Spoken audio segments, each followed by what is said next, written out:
రాత్ Akele high Bansal Madras ఈ movie నెట్ఫ్లిక్స్లో తెలుగు ఆడియోలో కూడా స్ట్రీమింగ్ అవుతుంది. డబ్బింగ్ పర్లేదు, బాగానే చేశారు. ఫ్యామిలీతో పాటు చూడొచ్చు. అడల్ట్ కంటెంట్ ఎక్కడా లేదు, కానీ కొంచెం వైలెన్స్ ఉంది. రాత్ అకేలే హై అనే మూవీకి సీక్వెల్, బట్ ఆ మూవీకి దీనికి ఏం సంబంధం లేదు. ఇది ఒక సపరేట్ స్టోరీ, అంటే హిట్ ఫ్రాంచైజీలో లాగా ఒక సపరేట్ కేసు అనమాట. మరి ఓవరాల్ మూవీ నాకైతే ఒక డీసెంట్ వాచ్ అనిపించింది భయ్య. ఒక డీసెంట్ క్రైమ్ ఇన్వెస్టిగేషన్ డ్రామా చూశానని అనిపించింది.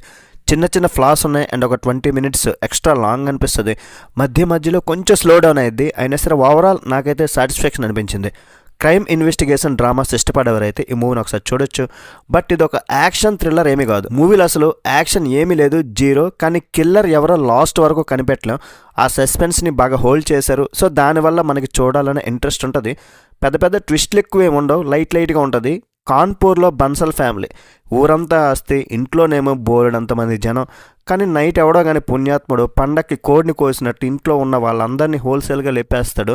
సీన్లోకి మన ఇన్స్పెక్టర్ జటిల్ యాదవ్ ఎంట్రీ ఇస్తారు. మరి వాళ్ళందరినీ వేసేసింది ఎవరనేది మిగతా స్టోరీ. సినిమాలో వచ్చే ట్విస్ట్లు అయితే గెస్ట్ చేయలేదు. ఒక్కో లేయర్ రివీల్ అవుతుంటే చాలా థ్రిల్లింగ్గా ఉంటుంది. అంతేకాకుండా ఈ మధ్యలో చిన్నపిల్లల చావులు వీటిని కూడా కొంచెం ఇంట్రెస్టింగ్గా చూపించారు. కానీ ఇన్వెస్టిగేషన్ కాస్త ఇంట్రెస్టింగ్గా ఉంటే బాగుండేది. కొంచెం లైట్గా ఆ నైట్ పూట్ సీన్స్ అండ్ ఆ ఇల్లు, ఆ పరిసరాలు అన్నీ ఒక రకమైన భయాన్ని అయితే అండ్ ఇంట్రెస్ట్ని కూడా కలిగిస్తాయి.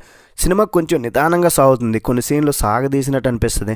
డబ్బింగ్ బాగుంది, కానీ అక్కడక్కడ డైలాగ్స్ కొంచెం న్యాచురల్గా ఉంటే బాగుంటుంది.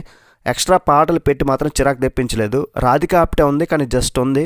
ఆమెకి స్కోపే లేదు. జస్ట్ ఒక 10 minutes కనిపిస్తుంది మూవీ మొత్తం. రేవతి గారు ఫారెన్సిక్ డిపార్ట్మెంట్లో మంచి యాక్టింగ్ చేశారు. అండ్ వన్ మ్యాన్ షో అంటే మాత్రం నవాజుద్దీన్ సిద్దికి. ఆయన బాడీ లాంగ్వేజ్, ఆ సీరియస్ లుక్స్, జటిల్ యాదవ్ క్యారెక్టర్లో ఆయన తప్ప ఇంకెవ్వరు కూడా సెట్ కారేమనిపించింది. అండ్ టెక్నికల్ క్వాలిటీస్ కూడా బాగున్నాయి. బ్యాక్గ్రౌండ్ స్కోర్ కూడా బాగుంది. ఫైనల్లీ ఈ క్రైమ్ ఇన్వెస్టిగేషన్ డ్రామాస్ ఇష్టపడేవారు ఒకసారి చూడొచ్చు. డీసెంట్లీ ఎంగేజ్ చేస్తుంది మూవీ. మరి ఓవరాల్గా ఈ మూవీకి రేటింగ్ ఎంత ఇస్తానంటే 3/5.